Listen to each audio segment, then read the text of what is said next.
Oke, selamat pagi, siang, sore, dimanapun kalian berada.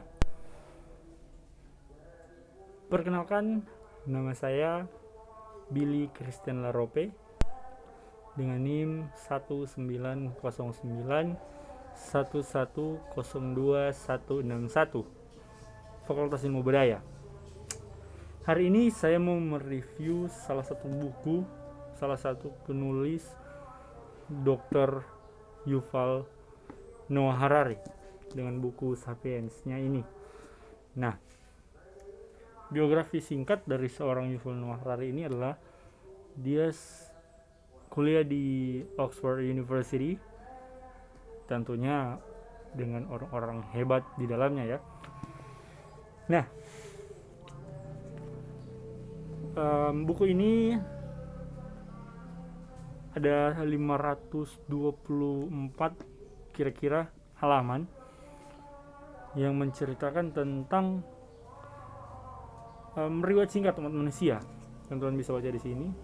Nah, buku ini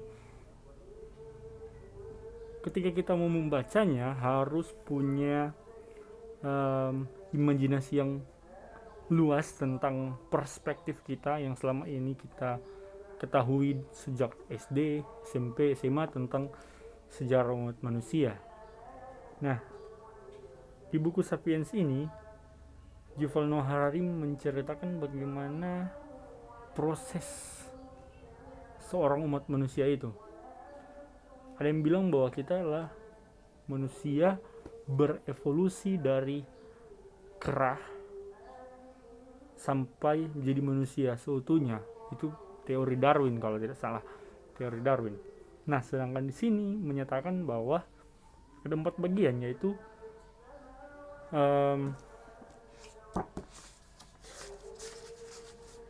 yang pertama tentang revolusi kognitif. Itu bercerita tentang hewan tak berarti. Pada poin kedua, pohon pengetahuan. 3, sehari dalam kehidupan Adam dan Hawa. Keempat, banjir besar. Nah, di bab yang kedua adalah tentang revolusi pertanian, tentang penipuan terbesar dalam sejarah, membangun piramida, ingatan kepenuhan, tidak ada keadilan dalam sejarah. Dan bab yang ketiga adalah pemersatu umat manusia. Di situ ada anak panah sejarah, harum uang, visi imperial, hukum agama, rahasia keberhasilan. Dan yang terakhir adalah revolusi sains, penemuan ketidaktahuan, perkawinan sains dan imperium, kredo kapitalis, roda-roda industri, revolusi permanen, dan mereka pun hidup bahagia selamanya sehingga tamatnya Homo sapiens. Nah, 3 terbesar diantaranya adalah revolusi pertanian, umat manusia, dan juga revolusi sains yang ada. Nah, bukunya juga menceritakan tentang eliminasi, bukan suatu revolusi. Kalau tadi teori Darwin menyatakan bahwa manusia itu berasal dari kera. Nah, kalau dalam buku ini manusia itu hanyalah makhluk biasa yang tidak berbeda dengan makhluk-makhluk lainnya gitu. Ya, kita sama dengan makhluk-makhluk lainnya. Di sini juga menjelaskan tentang homo yang ada, Homo sapiens, Homo neanderthal, Homo erectus yang ada di Asia, Homo soloensis di Indonesia, dan homo yang lainnya. Nah, sebelumnya saya mau menjelaskan bahwa ketika kita membaca ini banyak sekali kata-kata yang mungkin provokatif. Jadi kita harus open minded if you want to read this book gitu, teman-teman. Nah, lanjut. Kira-kira ada 6 spesies di bumi. Ini saya mencatat ada 6 spesies di bumi yang bertahan hanyalah Homo sapiens gitu. Nah, Yuval Noah menerbitkan buku ini dari perspektif yang berbeda. Dalam buku ini, jadi sekali lagi saya mau katakan harus open minded ketika baca ini, karena ada berbicara tentang agama, how to be atheist gitu, teman-teman. Nah, dan juga gaya bahasa dalam buku ini ya lumayan bisa dipahami lah, karena kan kita belajar tentang persoalan-persoalan terbesar dalam sejarah dan dunia gitu. Nah, dalam buku ini juga menjelaskan bahwa sejarah dan sains. Kenapa saya bilang itu, nanti saya kupas, saya jelaskan berikut. Nah, oleh karena itu Yuval Noah memegang teguh peranan tentang penciptaan secara acak di dalam teori evolusi. Ia menolak adanya kesamaan dalam keberadaan kita gitu. Jadi adanya kesamaan hak dan posisi dalam negara hanya bisa dimengerti ketika manusia mempercayai ide bahwa ada satu pencipta. Seluruh manusia diciptakan oleh Allah dan memiliki kedudukan yang sama di hadapan Allah. Jadi Yuval Noah ini mengajak orang untuk melihat dari sisi yang berbeda terhadap laki-laki dan perempuan. Nah, kalau dari perspektif kita saat ini bahwa laki-laki dan perempuan itu adalah hal yang sewajarnya, tetapi di sini menceritakan juga bagaimana laki-laki dan laki-laki itu bisa, entah itu berhubungan seks perempuan dan perempuan. Nah, jadi kita akan berpikir ulang mengenai kesetaraan, bahkan apa yang dipercaya atau diyakini sebagai tabu atau tidak, dengan meyakini apa yang Harari tuangkan dalam buku ini gitu. Dia bahkan memperbolehkan adanya seks antara sesama jenis seperti yang saya bilang tadi gitu dalam buku ini. Dijelaskan hukum biologi tidak menolak adanya hubungan antara sesama jenis. Agama lah yang menolak tentang hubungan sesama jenis gitu. Nah, saya menarik kesimpulan bahwa semua hal yang ada masuk akal, berarti dapat kita lakukan tanpa melihat konstitusi yang ada di negara kita ini. Nah, bahkan pemikiran bahwa homoseksual adalah dosa hanya dipegang oleh kita yang saat ini memeluk agama kita, kepercayaan kita gitu.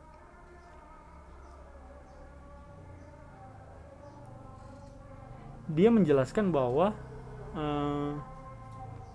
kita perlu membedakan antara seks dalam ilmu biologi dan gender dalam yang adalah kultural gitu. Ia percaya antara laki-laki dan perempuan bisa diputarbalikan dan terus berubah gitu.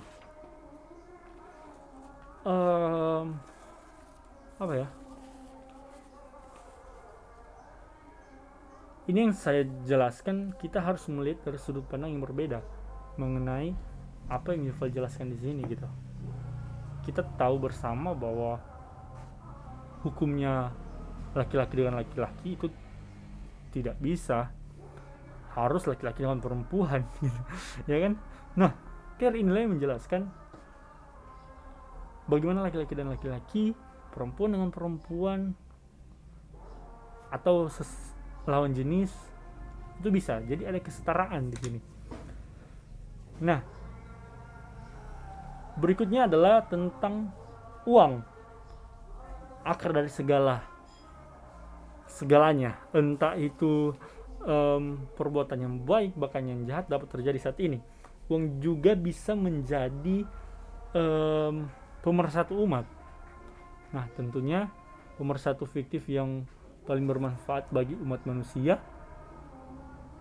adalah adanya sistem penukaran, alat barter untuk manusia yang dulu menggunakan emas dengan biji coklat dan sebagainya sebagai suatu pembayaran yang sah. Nah, melihat begitu sulitnya menilai segala sesuatu dengan standar barter yang berbeda-beda, emas dengan coklat, coklat dengan pala, sehingga adanya perkembangan dengan alat tukar. Nah, kita sebagai manusia mengembangkan sistem penukaran, cara kerja uang yang hanya berhasil ketika seluruh umat manusia memegang satu imajinasi yang sama. Uang bukanlah sebuah materi, tetapi hanyalah konstruksi psikologi manusia. Dijelaskan di sini. Dari penjelasan Yuval Noah dapat ditarik kesimpulan bahwa uang tercetak dari kepercayaan manusia, bukan dari kertas atau logam, atau bukan dari angkanya gitu. Nah, berikut penjelasan Noah tentang agama yang juga pemersatu umat.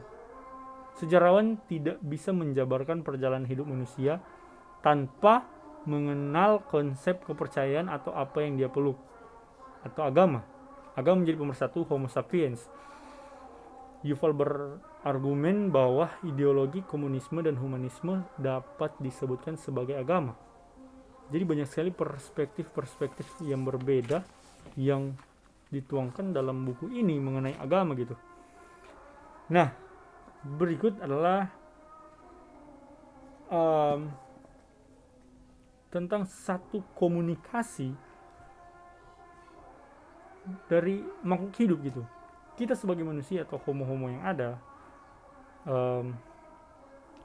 mampu berkomunikasi yang baik dibandingkan dengan makhluk-makhluk yang lainnya, seperti komodo dengan rusa. Tidak mungkin dia bisa berbicara satu dengan yang lain, tetapi manusia dapat berkomunikasi dengan baik, manusia dengan manusianya yang lainnya, sehingga pada rantai makanan manusia itu berada paling atas dalam suatu rantai makanan karena dia mampu berkomunikasi dengan baik, sedangkan makhluk-makhluk yang lain itu tidak dapat berkomunikasi yang baik. Itu dijelaskan dalam buku ini tentang bagaimana berkomunikasi. Nah, yang berikut adalah revolusi sains.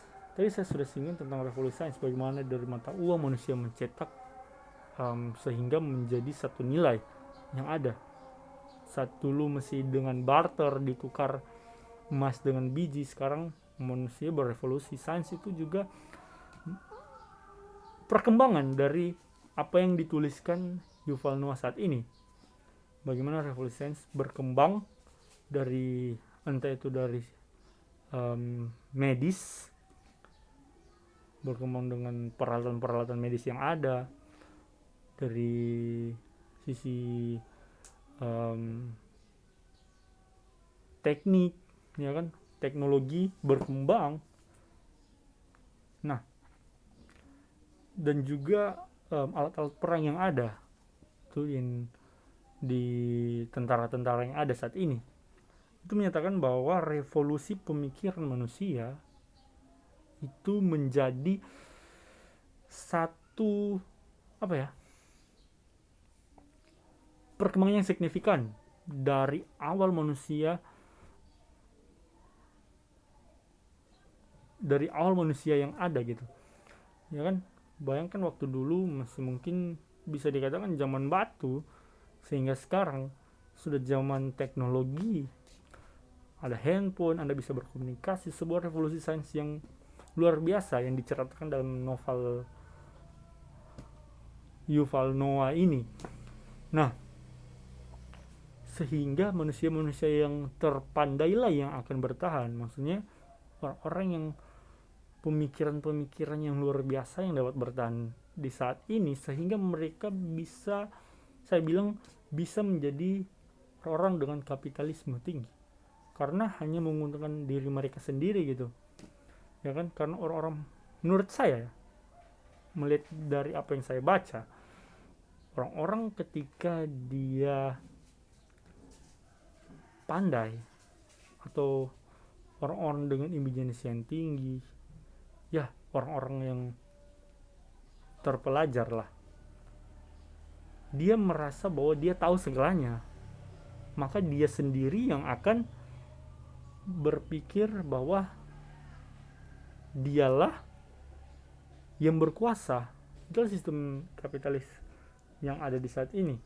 Nah, yang terakhir adalah tentang tujuan hidup yang dibahas sedikit retorika dalam buku tersebut ini. Bagaimana ia menjelaskan yang paling berbahaya adalah makhluk hidup yang berkuasa tetapi tidak tahu kemana arah hidupnya. Gitu. Pada bab yang terakhir itu tentang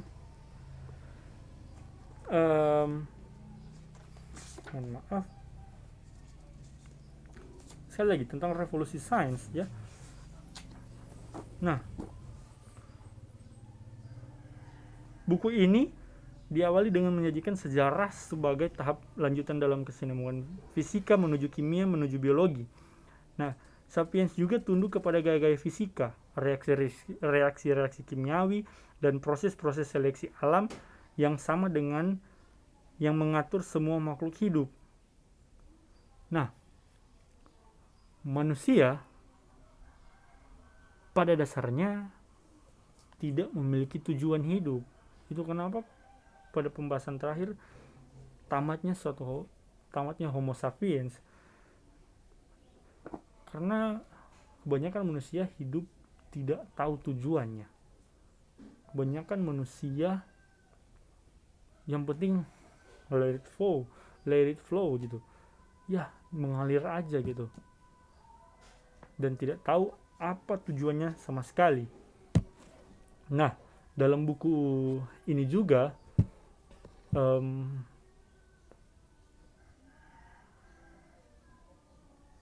Homo sapiens, manusia bijaksana sejak 100.000 tahun yang lalu ini, yang menyebar ke seluruh dunia, beranak pinak hingga berjumlah 7 miliar dan kini menjadi kekuatan alam yang dapat mengubah kondisi planet gitu. Dan pokoknya buku ini membahas sisi yang tak banyak diungkit dalam buku sejarah atau evolusi manusia lainnya gitu. Oke, mungkin hanya itu review saya tentang buku ini. Buku ini sekali lagi menarik dan provokatif tentunya, yang membuat kita sadar bahwa kita baru sebentar hadir di bumi ini, bahwa pertanian dan sains baru-baru saja ada, dan sebaiknya kita jangan menganggap enteng semuanya itu. Jadi buku ini dijelaskan sangat mengundang kita untuk berpikir dua kali lah tentang perspektif yang ada saat ini untuk kita. Jadi selamat membaca. Saya merekomendasikan buat teman-teman yang belum punya ini untuk membaca buku Sapiens ini.